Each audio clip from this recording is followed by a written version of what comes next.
कोई मूर्ख ही यह तर्क दे सकता है वह अपने धर्म से केवल इसलिए चिपका रहा क्योंकि वह धर्म उसके पूर्वजों का था।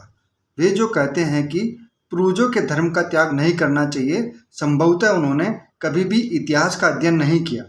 चिरकाल में आर्यों का धर्म वैदिक धर्म था, जिसमें मुख्यतः 3 लक्षण विशेषकर गोमांस का भक्षण, मद्यपान और मौज उड़ाना उस समय के धर्म के अंग थे। हजारों की संख्या में भारत में वैदिक धर्म के अनुयायी थे तथा आज भी कुछ ब्राह्मण उसमें वापस जाने के स्वप्न देखते हैं। अगर पुरातन धर्म से ही जुड़े रहना था तो भारत में लोग वैदिक धर्म त्याग कर बौद्ध धर्म के अनुयायी क्यों बने?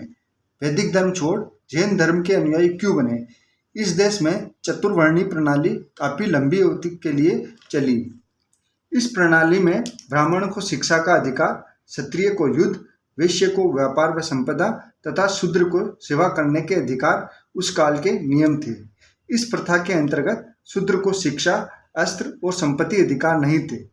आपके वे पूर्वज जिन्हें इस धर्म में निर्धन व निहत्थे बनाकर इस दशा में रहने को विवश किया गया, कोई भी यह मानने को तैयार न होगा कि उन्होंने अपनी इच्छा से यह धर्म स्वीकार किया होगा। यदि हम वास्तविक परिस्थितियों पर नजर डालें तो स्पष्ट तौर पर पाएंगे कि हमारे पूर्वजों को उस धर्म के बीच रहने को विवश किया गया था।